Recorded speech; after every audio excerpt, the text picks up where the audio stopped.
हर्षित landmark, सपनों का घर जैसा आप चाहते हैं हम बनाते हैं। 1, 2 एवं 3 BHK ready position flats. Call 9827321321। हम हैं सिंघानिया बिल्डकॉन। इधर रुक करेंगे रायपुर एयरपोर्ट का, जहां सीएम भूपेश बघेल दुर्ग रवाना होने से पहले पत्रकारों से बातचीत कर रहे हैं। उन्होंने किया था जिसमें मध्य प्रदेश में इंदौर में भी वो बैठक में आए थे। तो हिंदी आज न केवल हिंदुस्तान में बल्कि पूरी दुनिया में बोली जाने वाली अंग्रेजी के बाद सबसे बड़ी भाषा के रूप में हम लोग देखते हैं। दुनिया के किसी भी देश में जाएंगे आपको हिंदी भाषी मिल जाएगा। आज उतई में उत्तम साहू जी की स्मृति में कार्यक्रम रखा गया है और समाज के उत्थान और विकास में उनका बड़ा योगदान, तो बड़ी संख्या में साहू समाज के और अन्य लोग भी उसमें जुड़ेंगे। तो कार्यक्रम में मुझे जाना है। छत्तीसगढ़ में अच्छी बारिश हो गई और सभी तरह से खबरें आ रही है खूब बारिश हुई है। किसानों के मन में जो चिंता की लकीर थी वो चिंता दूर हो गई है और किसान बड़ी खुशी से अपने खेतों में जाके पानी रोकने का काम कर रहे हैं। कुछ जगह बाढ़ की स्थिति सूचना है और जहां रेस्क्यू करना पड़ेगा वहां पूरे हमारे अधिकारी उसमें देख रहे हैं। जरूरत पड़ेगी जहां जहां तो उसमें फिर सहायता टीम भेजी जाएगी। रायपुर में 2-3 दिन से बारिश हुई, जिससे बात हुई और आज कल भी हुई, उसके बाद से जल भराव की स्थिति हुई, इसको लेकर कुछ आप लोग कुछ देखिए, जब अचानक बहुत तेज बारिश हो तो आपके कोई सिस्टम काम नहीं करेगा और उसके बाद भी सामान्य स्थिति बन जाती है। लेकिन उस समय में, ऐसे समय में सभी को चाहिए कि उस समय यात्रा न करें, घरों से न निकलें और जहाँ है वहाँ रुक जाएं, क्योंकि बाढ़ में पानी जब अधिक हो तो फिर नीचे जमीन में क्या है, कहाँ पे गड्ढा है, कहाँ पे नाली है, कहाँ पे और कुछ चीज़ें हैं तो दिखाई नहीं पड़ती। तो उस समय यात्रा को स्थगित करना चाहिए कुछ समय के लिए और जो सड़क सुरक्षित है उस रास्ते से हम उसको जाना चाहिए। पहली बात ये। दूसरी बात यह है कि सभी नगर निगम के जो अधिकारी कर्मचारी हैं उसे देखें, हमारे जनप्रतिनिधि हैं वो देखें कि कहाँ कहाँ जल भराव की स्थिति है, उसे निकालने की निकासी की व्यवस्था तत्काल करनी चाहिए। आदिवासी समाज की समस्याओं के निपटारे के लिए मंत्रिमंडलीय उप समिति का गठन होने वाला है, इसकी घोषणा किया है। एक और समिति गठित होगी। बीजेपी से सियासी नजरिए से देख रही है, अब आदिवासियों की याद आ रही है। देखिए, 3.25 साल में जहाँ 1 साल केवल चुनाव में निकला, 2 साल केवल कोरोना में निकला, बहुत सारी बातें हैं जिससे हम लोग तो पत्रकारों से संपर्क नहीं कर पाते थे, समाज के लोगों, फिर भी हम लोग कोशिश किए। मैं तो सभी जिलों में जाके रुका भी, रात भी रुका, लोगों से, विभिन्न समाज के लोगों से बात भी की, राजनीतिक दल के लोगों से बात की। तो हम लोग पूरा प्रयास करते हैं कि सब लोगों से भेंट मुलाकात कर ली जाए। लेकिन आदिवासी समाज के लिए बहुत सारी संवैधानिक व्यवस्थाएं हैं, उनकी भी बैठकें, क्योंकि कोरोना काल के कारण से हमारी प्राथमिकता फोकस जो है वो पूरा कोरोना को कैसे रोका जाए, कैसे लोगों को बचाया जाए, कैसे लोगों को सहायता दी जाए, उसके इलाज की व्यवस्था की जाए। पूरा प्रशासन लगा हुआ था और लॉकडाउन में आपने देखा है कि मंत्रालय तक तो बंद थे, घर से काम कर रहे थे, हमारे कलेक्ट्रेट कार्यालय बंद थे, सब लोग घर से ही काम ऑफिस संचालित कर रहे थे। पिछले साल भी हुआ था, इस साल भी हुआ है। तो इस कारण से बहुत सारी चीजें रुकी हुई थी। कल सर्व आदिवासी समाज की बैठक हुई, बहुत ही उपयोगी बैठक थी और सभी लोगों ने बहुत सारी बातें कही है।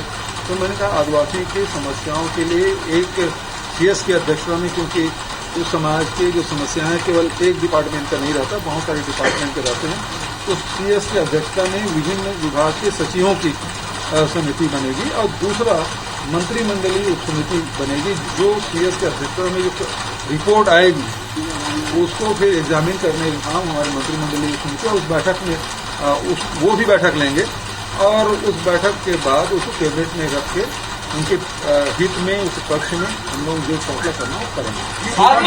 पंचायत होने वाली है, किसान पंचायत होने वाली है जी, आप लोग समर्थन करने जाएंगे कि नहीं? दिल्ली में जो आंदोलन चल रहा था उसको तो हमारे राष्ट्रीय नेता राहुल गांधी जी सबसे पहले शुरुआत की।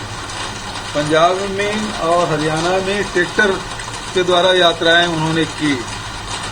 प्रियंका गांधी जी लगातार राजस्थान में, उत्तर प्रदेश में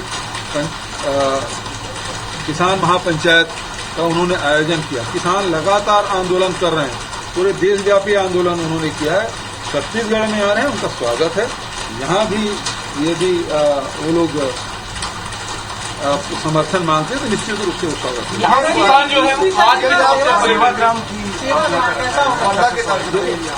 वर्धा सेवाग्राम वो जगह है जब महात्मा गांधी जी साबरमती में रहते थे और वो वहाँ से आंदोलन संचालित कर रहे थे और वहाँ से उन्होंने एक संकल्प लेके वहाँ से निकले, जब तक देश आज़ाद नहीं होगा तब तक के मैं साबरमती नहीं लौटूंगा। और उसके बाद उन्होंने साबरमती के बाद दूसरा आश्रम बनाया है, वो वर्धा का है और वर्धा से ही पूरे देश का आंदोलन संचालित होते रहा है। देश के दुनिया के जितने भी बड़े नेता हैं, पत्रकार हैं, वहीं आकर उनसे मिलते थे और वहीं से उन्होंने आंदोलन का संचालन किया है। और न केवल आंदोलन का संचालन किया है बल्कि जो समाज के बहुत सारी जो कुरीतियां उसकी लड़ाई की शुरुआत उन्होंने की, वो वही उन्होंने की है। और चाहे वो किसान का मामला हो, चाहे बुनकरों का मामला हो, चाहे चरखा की बात हो, चाहे स्वावलंबन की बात हो, ग्राम स्वराज्य की बात हो, बुनियादी शिक्षा की बात हो, नई तालीम की बात हो, वो सारी बातें हैं वो वर्धा से ही उसकी शुरुआत उन्होंने की। तो उसी तर्ज पे हम छत्तीसगढ़ में नए राजधानी में भी एक सेवाग्राम खोलेंगे जो हमारा छत्तीसगढ़ सेवाग्राम कहलाएगा। और यहाँ देश भर के, दुनिया भर के जो विचारक हैं, जो काम करने वाले लोग हैं, गांधीवादी तरीके से जो काम करना चाहते हैं, यहाँ प्रशिक्षण केंद्र भी रहेगा, गोष्ठियां भी आयोजित की जाएगी। तो उस तर्ज पे यहाँ उसका निर्माण किया जाएगा। सर, ये बीजेपी जब आंदोलन करेंगे तब जो पानी गिर रहा है, राजभवन में कभी बारिश हो या आज भी किसानों का आंदोलन, आज भी बारिश हो रही है, पानी गिर रहा है सर आंदोलन में। अब उसके तन तो धुल रहा है, मन धुलने की जरूरत है।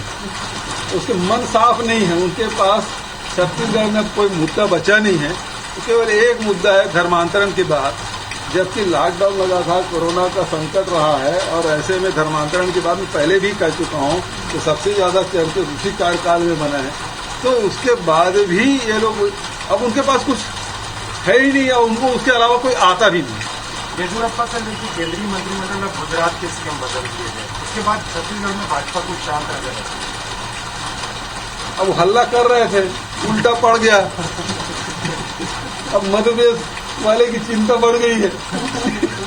छत्तीसगढ़ के किसान जो है ये खाद को लेकर के प्रदर्शन कर रहे हैं, तो ये क्या खाद की कमी नहीं हो पाएगी? देखिए, जितने खाद की आवश्यकता थी, चाहे यूरिया हो चाहे वो डीएपी की बात हो, वो केवल भारत सरकार ने हमको 70% दिया। उसके बाद भी हम लोग समान वितरण करने की कोशिश की।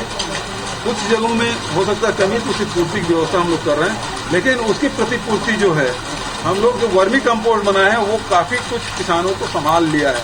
और जो लोग वर्मी कंपोस्ट उपयोग किए हैं उनकी फसलें बहुत अच्छी हैं। हमने प्रस्ताव भेज दिया है, वहाँ प्रभारी मंत्री हमारे कवासी लखमा जी बस्तर के दौरा करके आ गए, प्रशासन अधिकारियों की भी बैठक कर ली, जनप्रतिनिधियों की भी बैठक कर ली हैं। तो वो प्रस्ताव हमने बना के भेजा है। अब चूंकि वो जैसे कार्यक्रम आएगा वहाँ से राहुल जी के कार्यालय से हम कार्यक्रम आयोजित करेंगे, लेकिन अभी लगातार बारिश हो रही है तो मैं नहीं समझता कि अभी एक आध हफ्ता उनका कोई कार्यक्रम बनेगा, क्योंकि लगातार बारिश हो रही है, ऐसे लाभ कैसे करेंगे? सर, दिवंगत पंचायत शिक्षण संघ महाधरने पर बैठने में सब कमेटी उस कमेटी से आपने बात करी है, लेकिन वो कमेटी को खनन कर रहे हैं और तत्काल आदेश जारी करने की बात करें। देखिए, उनको जो करना है वो करें, उसे हम बाध्य नहीं कर सकते कि आप आंदोलन उठा लें। वो बैठे रहना चाहते हैं तो उनका विवेक है, लेकिन हम लोगों ने उसके सहानुभूतिपूर्वक विचार करते कमेटी गठन करते, क्योंकि पंचायत कर्मी है, कोई शासकीय कर्मी तो थे नहीं। अब उसके बाद उस समय उनके जो लोग काल कवलित हुए तो उनके परिवारजन आंदोलन तो उसमें सहानुभूतिपूर्वक विचार करते हमने कमेटी का गठन कर दिया है। अब कोई भी यदि काम करना है तो जब तक कि उसको आप वैधानिक उसका स्वरूप आप नहीं बनाएंगे, आप काम कैसे कर सकेंगे? उसमें विचार होगा, वहाँ उनके अपनी बात रखनी चाहिए। उनकी समस्या टेक्निकल इश्यूज तो है, जो विधवाएं हैं उन्हें वो क्वालिफिकेशन पास करी है या नहीं करी? नहीं, सवाल उस बात है, वो टेक्निकल की बात नहीं है। टेक्निकल ये है कि आप पंचायत कर्मी हो, आप शासकीय कर्मी नहीं। अभी जो शिक्षा कर्मी थे उसका संविलियन हो गया, अब वो शासकीय कर्मचारी कहलाता है, शिक्षक हो गए। पहले तो पंचायत कर्मी, उसके नियुक्त पंचायत विभाग था, लेकिन वो शासकीय थे नहीं। लेकिन अब वो उसका विलीनीकरण करने के बाद वो शासकीय सेवक कहलाते हैं, शासकीय कर्मचारी हैं। तो वो क्योंकि वो पंचायत कर्मी रहते हुए उनकी मृत्यु हुई है, तो उसमें किस प्रकार से उनको किया जा सकता है, उसमें विचार करेंगे, अपनी बात उनको रखना चाहिए। इसी तरह जो SI भर्ती होने जा रही है उसमें भी कुछ ऐसे लोग हैं जिन्होंने पहले फॉर्म भरे थे, वो थोड़ा सा परेशान है। तो उसमें कोई परेशानी नहीं होगी, उसको भी करना चाहिए। मान लो यदि कोई बात होगी तो अपन चर्चा कर लेंगे। कुछ महिलाएं पहुंची हैं जिसे प्रदर्शन करने के लिए। तो आप सुन रहे थे सीएम भूपेश बघेल को, जिन्होंने अलग अलग मुद्दों पर अपनी राय रखी और बीजेपी को इस दौरान वो जमकर घेरते हुए नजर आए।